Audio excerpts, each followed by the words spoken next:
our food wouldn't be the kind of food that we eat if we didn't have a honeybee. Most all of the good things in life that we eat are pollinated. All of the berries that we eat, the nuts, our oil crops, all of our fruit trees, about anything that contains squash, fruit, melons, peas, onions.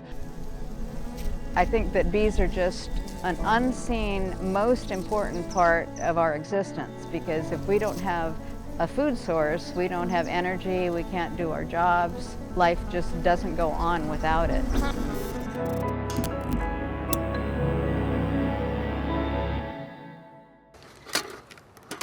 Oh, I got into beekeeping because I was a gardener.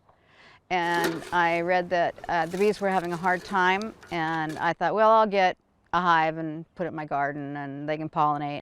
I said, okay, I'll get 2 hives, and then I went to a garage sale just by chance and happened on a retiring beekeeper, and I bought 6 hives. At first I thought I was gonna help the bees, but I realized that the bees help me. They slow me down. They are teaching me about science all the time, making me curious to learn more about them. There are 2.7 million bee colonies in the United States, and they're responsible for 80% of pollination. That's pretty amazing. And to pollinate the almonds takes 1.8 million of those colonies, and that's a $2.3 billion crop. That is phenomenal. So this has got the remnants of pollen patties and dry sugar that they've been chomping through.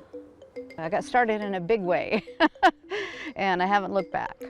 I've had as many as 2,400 hives.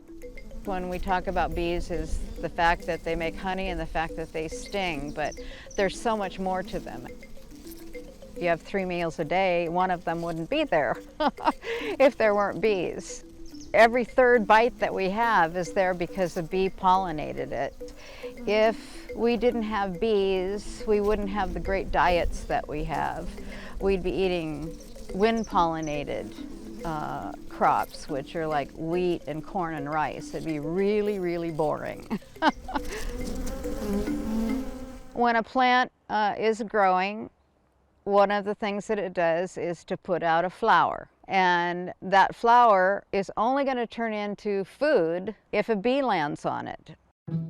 The bee lands on that flower and there's pollen, which is the orange fuzzy stuff that actually the bee collects and puts in little pockets on its back legs. And it takes it home to feed it to the baby bees, but it also goes to another flower and leaves some of that pollen. And if both flowers give each other pollen, then it's going to make a fruit or a vegetable or whatever it is that you want to eat.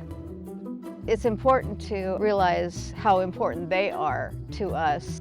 It's taught me to really stop and smell the roses, so to speak, to look at things that are growing, to look at nature and just really appreciate it. We are so busy in our society that we take this for granted. The fact that they are responsible for our food source. I think that's probably what's lacking in the whole world, is people don't have that feeling of being close to it. Because I'm doing it, it's made me be closer to how it all got there. I have way more appreciation for everything that it took to get it from there to my table. Don't worry, be happy.